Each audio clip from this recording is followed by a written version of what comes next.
Welcome to Connections and Conversations, an advocacy arena podcast, working to increase civic engagement and strengthen our communities. Welcome to another episode of Connections and Conversations. I'm here with an amazing educator and mentor, Dr. Learotha Williams. He's the perfect guest for our transition from Black History Month to Women's History Month. And I'm sure you're saying, what? Why is she highlighting this man for Women's History Month? Trust me, take a listen and you'll understand. I'm so excited to have Dr. Williams here with us today. We're going to get our conversation started. I know that you're going to learn a lot from him. So hello, Dr. Williams. Would you tell people just a little bit about yourself, who you are, what you do? My name is Dr. Learotha Williams, Jr. My students fondly call me Dr. Lee. I am a professor of African American and public history here at Tennessee State University. I'm also the coordinator of something called the North Nashville Heritage Project.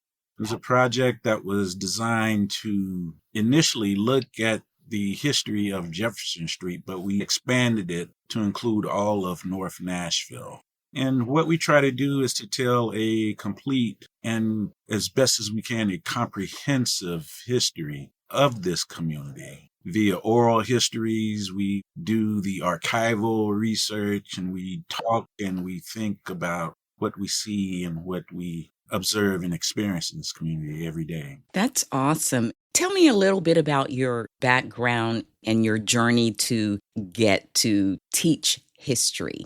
And I'm pausing and saying this because I was born and raised in Tallahassee, Florida. Okay. Which meant that I was born a rattler, right? I was born on FAMU's campus. Yeah, that's okay. I was educated in Tallahassee. I attended FAM from 84 to 87. Then I dropped out of college. Had other ideas. Yeah, and life was moving kind of fast because I was in a bad car wreck, so I needed to reset. Yes, I understand. Mm-hmm. So I am a Air Force vet. I'm a Gulf War vet. Once I got out of the military, I finished college and I earned my doctorate in African American history from Florida State University in 2003. Mm-hmm. I was the 16th African American male in the history of the university to earn a doctorate in history. Wow. Little history making of your own. Yeah, and it sounds good, but it's bad in a way because FSU opened its doors in 1851, right?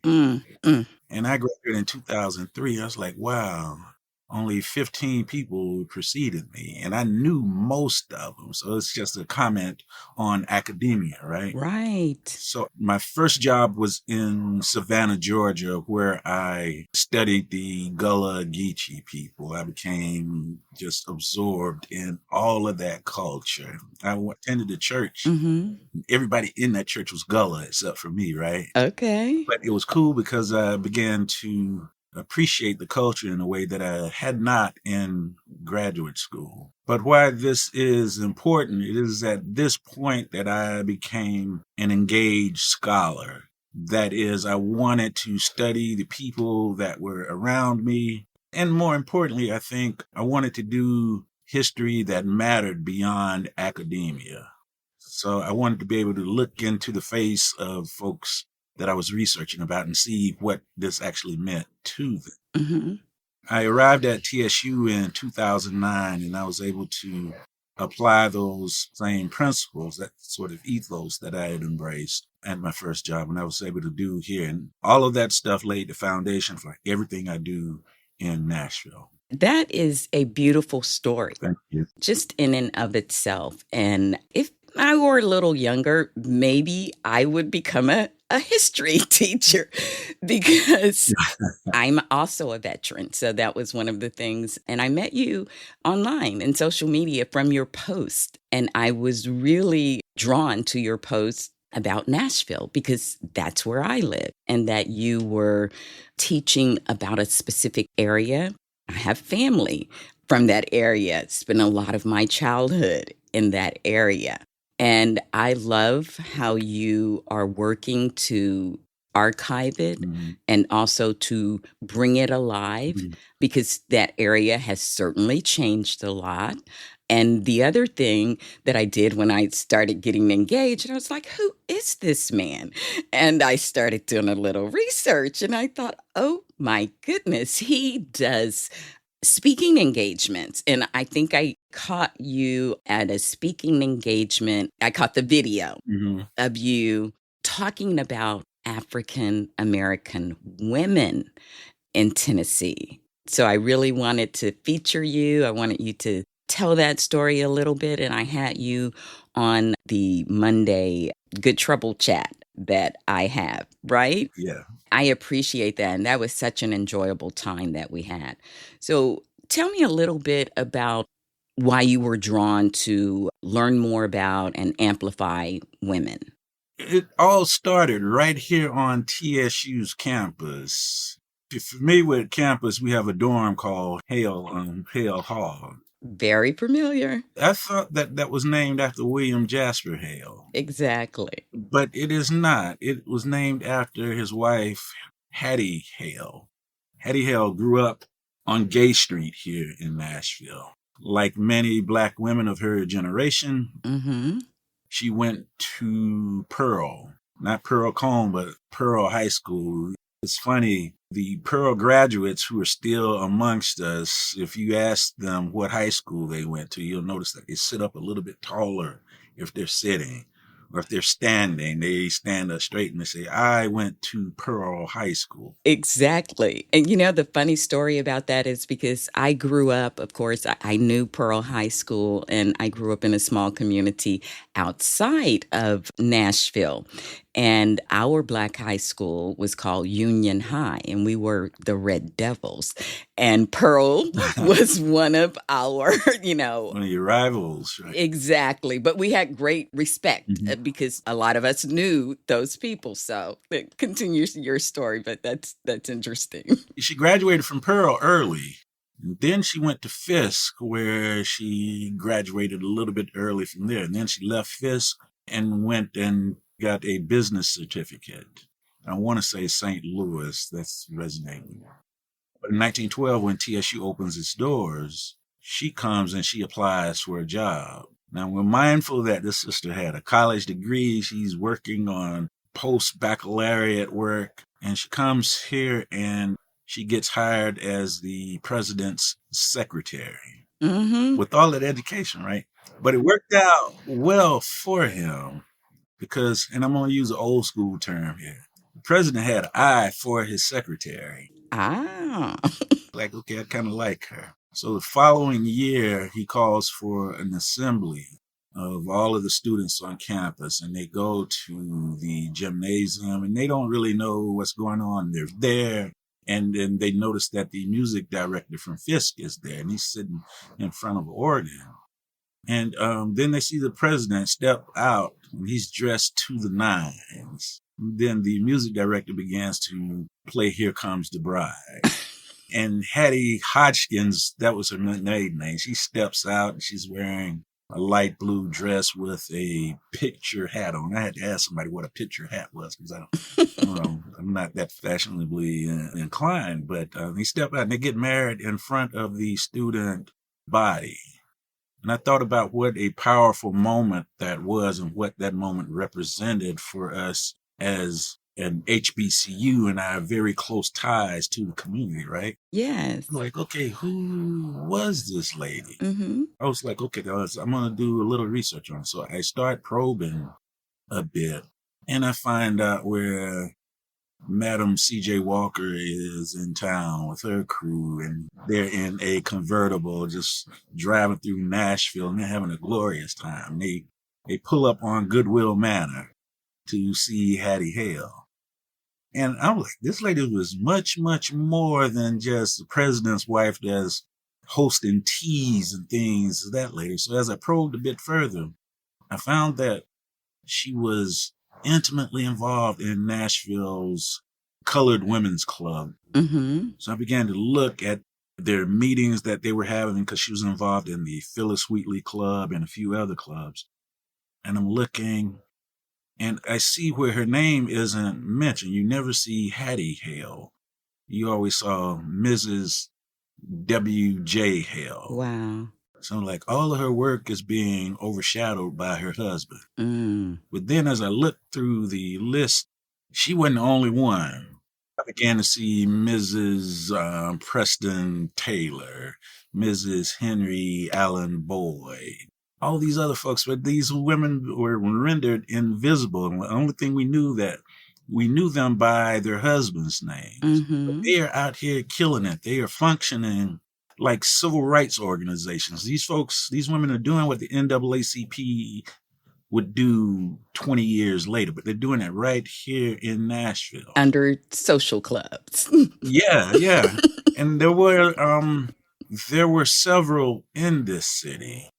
The Phyllis Wheatley Club was one of the major ones, but Henry Allen Boyd's wife, Georgia Boyd, at one point, she was one of the high-ranking members of the group that oversaw all of the colored clubs in the volunteer state. I began to look at this woman who appeared in the record as Mrs. J.C. Napier, and her name was Nettie Langston Napier. And she was the daughter of one of the most powerful black politicians in this country at the time, John Mercer Langston. Mm-hmm. They hooked up with J.C. Napier when he was up at Howard as a law student.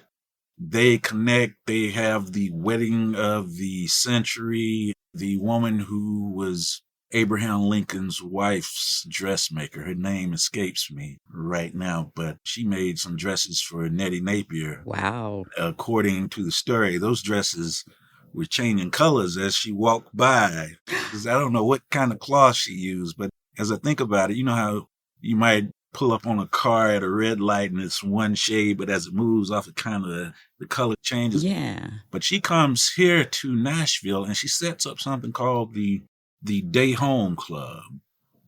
And she talks about how this had been a dream for her, right? But what she wanted to do was she wanted to create a space that catered to the needs of poor working black mothers. So she creates this Day Home Club, and it's over off, initially it's on 4th Avenue North, but she moves it south to 4th Avenue South, right about where, I don't know if you know where Rocketown is on 4th Avenue South. Yes, I do. Mm-hmm. Right across the street from there, she sets up. She divides the city up into wards. So all of those upper crust black women who were in the city, she tells them to lean on their husbands, who are the bankers and the doctors and the lawyers and the grocery store owners, to give them what they need at the Day Home Club. Some of the services they provided included daycare, of course, but around the clock, because we know that black women sometimes work all 3 shifts. Right. She had them covered there. They had after school programs, and she fed them. But most importantly, though, she gave them access to medical care, to health care. And she did this by calling upon one of her friends, whose name was Josie English Wells. Wow. She was originally from Mississippi, but she comes to Meharry and she gets a medical degree. As soon as she gets a medical degree, she establishes a nursing program. And it has to be top tier because this is right about the time that the Flexner Act came into being that shut down most of the black hospitals in America. So I imagine Josie Wells is there at Meharry saying, well, they shut down a lot of hospitals across the country, but they ain't going to shut this one down. Okay. She sets up a practice right about at the corner of 4th Avenue North and MLK that caters to women and children. When she does that, her office is the only office that's run by a woman, period, in downtown Nashville during that time. So Ms. Napier asks her to provide health care for those kids, and she does.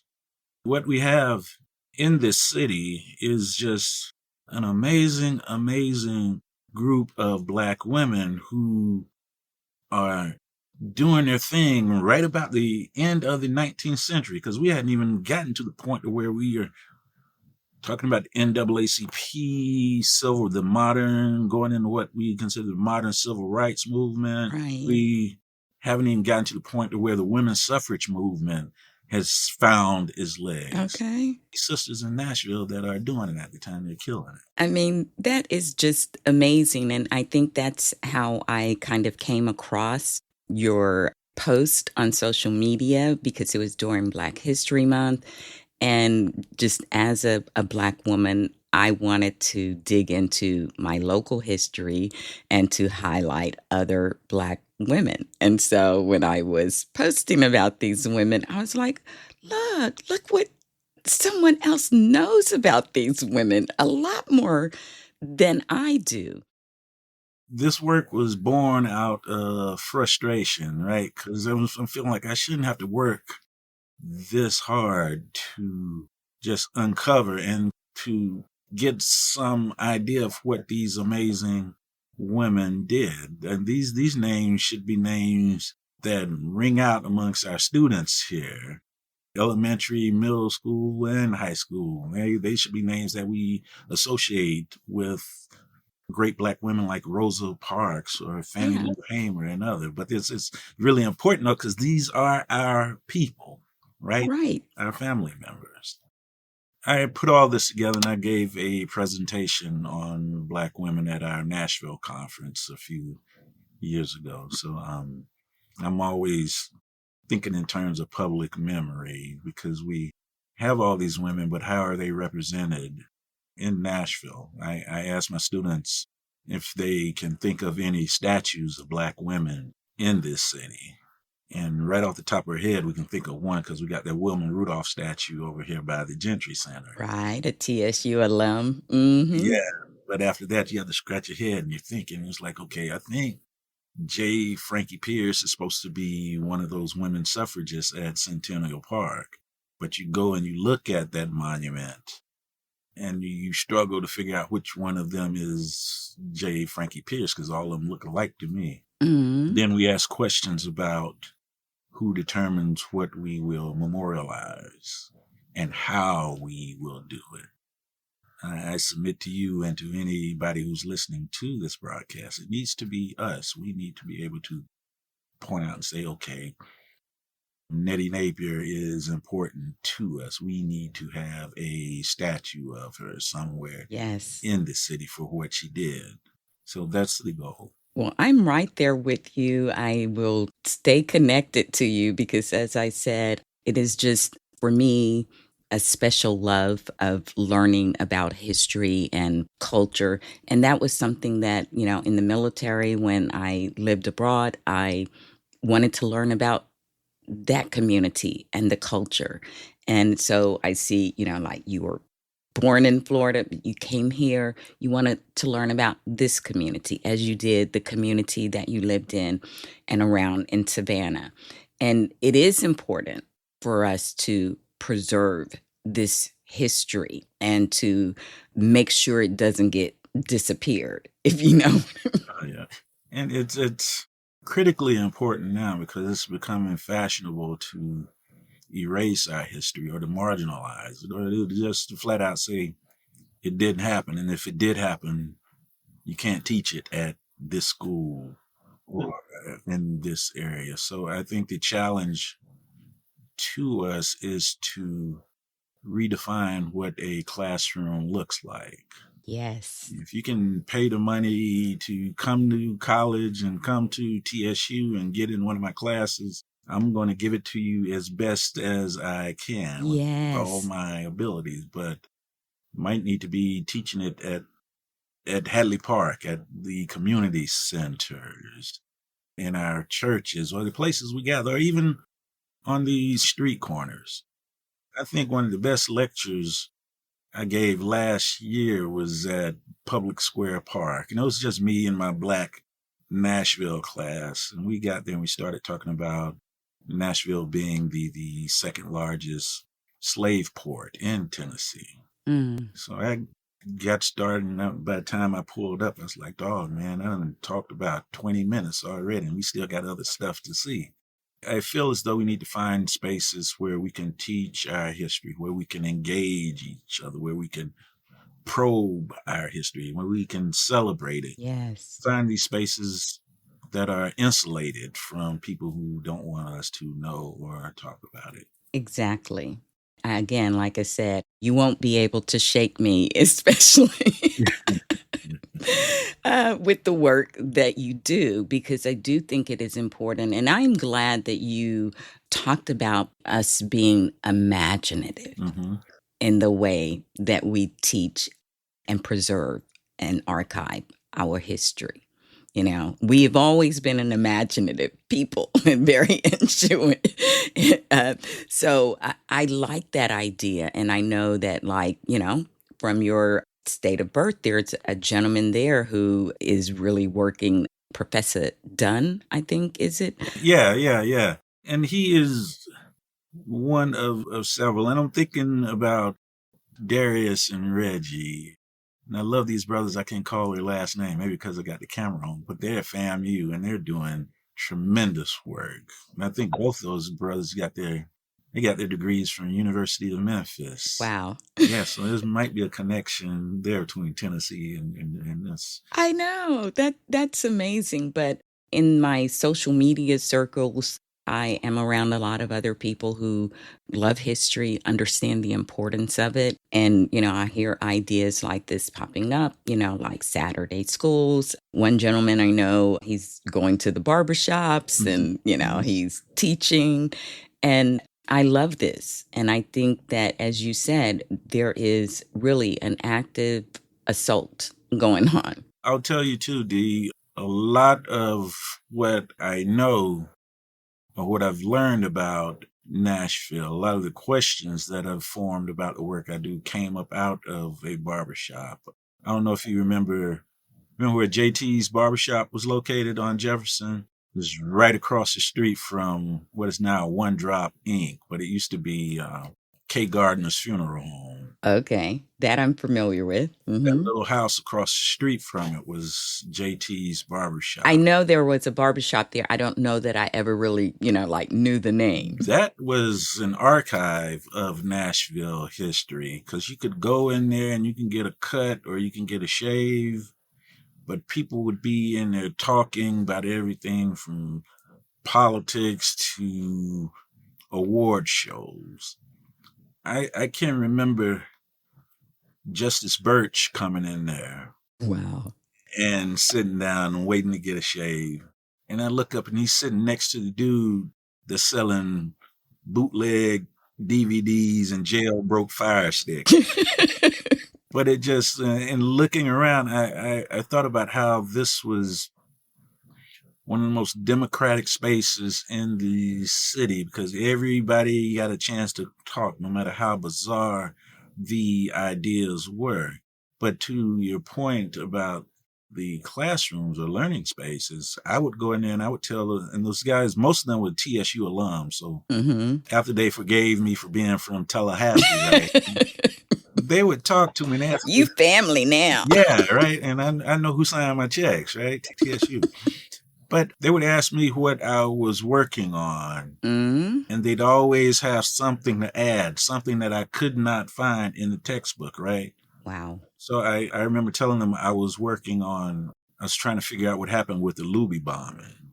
And then 2-1, they began to say this, I remember the bomb. Right. And that's like, oh yeah, well, tell me what it was like. You don't read any of that in the textbooks, those sort of first-hand accounts, those accounts that animate our stories, that give them power, that cause us to remember them. The day when Martin Luther King Jr. was assassinated, there was some violence that occurred in North Nashville right on the heels of that. And I can remember talking to a TSU professor who was a student here at that time. And I asked him, how did that make you feel? And he said, I personally felt violated. Like, what did you do after you heard the news? And he talked about going to the corner of D.B. Todd and Jefferson Street and just standing there. And he noticed a guy who had a brick in his hand. And he said a car stopped at that intersection and then threw the brick through the window of the car. And then he said all hell broke loose.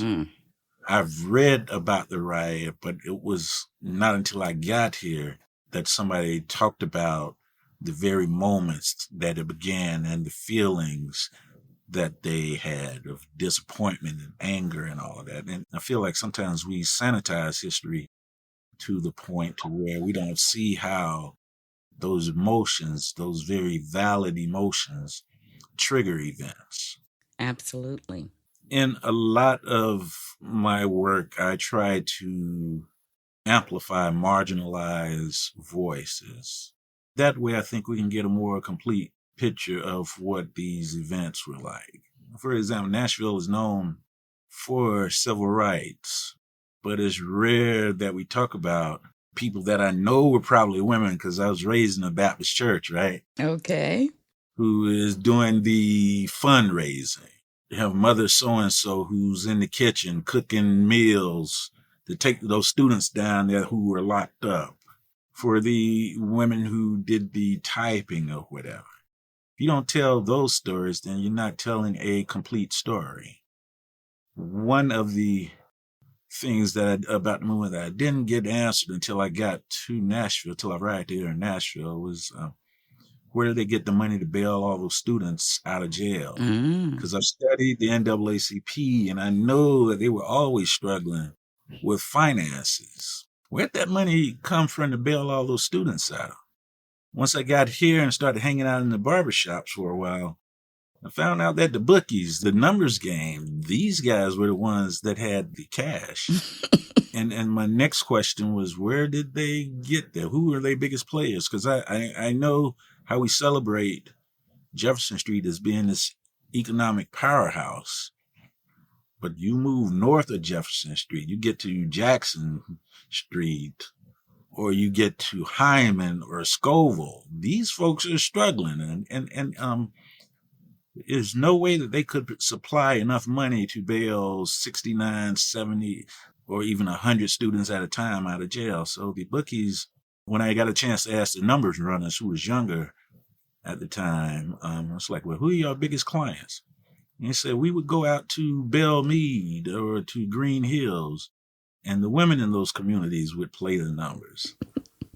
Thought about how odd that was, because some of their husbands were the ones that were very much committed to Jim Crow, to the status quo. Exactly. They're playing numbers, and if it hit, they hit. If not, they're taking that money and they're using it to bail students out of jail. Wow. Yeah, so it's those types of stories, I think, that need to be told, because it moves us from beyond the sort of great man or great woman idea of history, and we start thinking about just ordinary folks, because there's always more ordinary people out there than our great leaders whom we love. But by that same token, it's kind of dangerous, because if you kill the leader, then the movement can die. And I love the way that you express that idea. And it really is important. And that's one of the things that I seek to do in my podcast series, is to amplify. I call these people, they're everyday hidden heroes, Right. Hidden figures, like you said, the people that keep the wheels turning, so they're not the ones always out front, but they are very, very crucial to the movement, to the work. And I thank you for being the kind of teacher and mentor that you are there on campus and just in life, because I can tell that your work doesn't stop once you leave the classroom. The classroom is the polished part of it, right? That's the cake. You don't see me in the kitchen covered with flour and mixing stuff up and trying to make sure that the ingredients are right to produce something that the folks can hopefully consume and learn from. And I didn't realize this until much later, until I got a few more gray hairs on my chin, right? Much my work needs to be geared toward training young folks to do what I do. Yes. Because with these bad drivers here in Nashville, somebody can take me out on I-40 tomorrow, right? And I'm like, Stop. you don't want you don't want the whole thing to be contingent upon your health and ability. Mm-hmm. We want to, and not we slow down as we get older, but we need to have somebody coming up through the ranks or a ram in the bush. Yes. And I've been somewhat successful here at TSU because our students, at least the history students that I have, they have a hunger for history. I'm always very interested in where they are getting their histories from. So when I teach a class, I make sure that it's based upon sound scholarship that has been refereed, been stood up to criticism, and is still there. We could say whatever we want to and call ourselves a historian, but if we don't have the evidence to back it up, it doesn't really mean anything. But they also have to be a profound lover of our people. We have to come to the table realizing that oftentimes the only thing that's wrong with us is that we think is something wrong with us. Preach. These students that I have are as bright, as intelligent as any that I've taught. And I've taught at predominantly white institutions as well. But being mindful of this, they may be just a smidgen more sophisticated than those other students because they are oftentimes coming out of hostile environments, right? So if they're coming out of Memphis or Cincinnati, Chicago, Detroit, or even our beloved Nashville, they are coming out of environments that are not instilling with them an appreciation for our past, for what our ancestors had to endure. And I don't have to do a hard sell of saying, hey, you come from amazing people, because intuitively they know this, but it's good that they can hear somebody else say that. So I do wish that we could train more historians, but I think that what I do in the role as a professor here, I train my students to try to center themselves in whatever classes they take. So if they're engineers, think in terms of Black engineers and what that means. And engineering is pretty easy because you got TSU being a museum of sorts to the McKissicks, right? Right. Architects, so Yes. prominent. Architect, engineering, and so forth. So we know we have the capacity to excel in the sciences. But there are other things in the context of North Nashville. Some of our greatest sociologists, our greatest historians, our greatest doctors came up out of this space. So when we look at Nashville in general, when we look at the history of Nashville, you start thinking about Black folks and their lives and their experiences here. This city has produced Black people who have gone on to change the world. And even folks that were only here for a little while, right? So like the Du Boises and John Lewis and Diane Nash, when they finished with Nashville, they went on to other places. But this city figures prominently in all of the work they did going forward. Yes. So every young person, and some of us old heads too, need to be cognizant of that. And this is something that we should celebrate. Absolutely. And this will air during Women's History Month. And I love that you are somewhat of a transition from Black History Month to Women's History Month. And we understand and know our history is 365. And I have made a commitment myself to continue to really work toward preserving and amplifying our history on a regular basis, not just when Black History Month, when we transition. We're going to keep telling it. We're going to keep uplifting Black excellence because it really is important, and the current climate is really trying to erase it. And I am going to do all that I can with the power I have and the resources I have to make sure that it's not erased. So I just want to thank you. We appreciate the work that you are doing out there. You have a true warrior spirit about you. And although I don't engage with you as much as I would like, I see what you're doing. And as I sit here in front of you, I want to say that we appreciate very much the work you're doing. Oh, that means a lot. I thank you for that because I'm passionate about it. And I think I pick up on other people's passions about things that kind of intersect. So I pick up on your passion for history. And, I'm just really glad that we met. And like I said, you won't be able to shake me. We're going to find another opportunity to get together and talk and continue to do this work of amplifying our history, uncovering unknown or lesser known history. So we're going to start to wrap up. I just want to ask you for some closing thoughts or words to our audience. For those of you who are somewhat fearful might not even be the right word, a bit apprehensive about teaching our history, about studying our history, bear in mind that really in the history of the United States, our learning about the past, our connecting with the past, has always been under the control of outside forces in terms of what we study, when we study, what time of year we do it.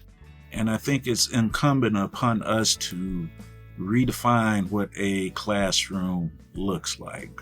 It doesn't have to be a metro schoolroom. It doesn't have to be a college campus. It could be something as simple as your house, your displays in your house, or your libraries. It could be your community centers. It could be your churches and your youth directors who always are in need of content and ideas. Y'all can study history. Save your history. Embrace it. So all those old photographs that you might have lying around. We need that. I talk about Jefferson Street all the time, but there aren't a whole lot of pictures of our Black families in these communities. And then when you get a picture, it doesn't have the names written on the back, right? So save those and tell us who those people are. And lastly, your stories. Your stories can animate our histories in ways that the textbooks cannot. And with everybody that is carrying around a cell phone, which is everybody, right? Okay. You got a recording device. Record those stories. Save those stories. Don't take those stories with you to Greenwood Cemetery. Save that so that we can learn about the past, learn about what you went through, and hopefully avoid some pitfalls or perhaps not make the same mistakes that you have made.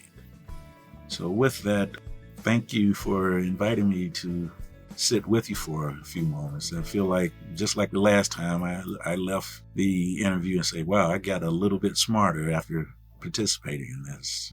I really want to thank you. It is, as you said, each time I have these conversations with you, I learn new things, and I love the call to action that you give to us all.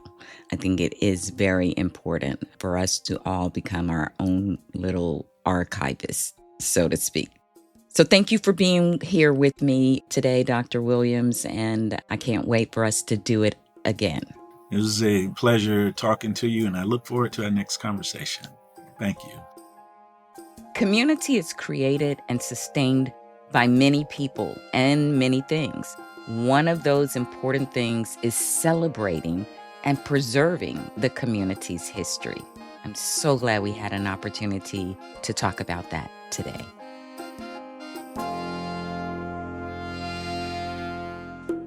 Thank you for listening to Connections and Conversations. This is one of many wonderful interviews that we bring to you to help connect you to a larger community of advocates and changemakers across the country. You'll get a glimpse into the various ways people are making an impact in their communities. My hope is that it will inspire you to get engaged in some small way as well. We can't all do everything, but at this moment in history, we can all do something. What are you doing? One of the things you can do is to continue to listen, subscribe, and share this Advocacy Arena podcast. You can also join and support the growing grassroots Advocacy Arena community in other ways. Join our weekly live chats hosted on Spoutable. every Monday at 12 p.m. Eastern. Subscribe to our Substack to get great articles on important topics and exclusive access to extended interview conversations. And don't forget to subscribe to our YouTube channel as well. We've got some exciting programming lined up. And keep listening to our regular podcast episodes wherever you get your podcasts. And of course, subscribe and give us that all-important 5-star review.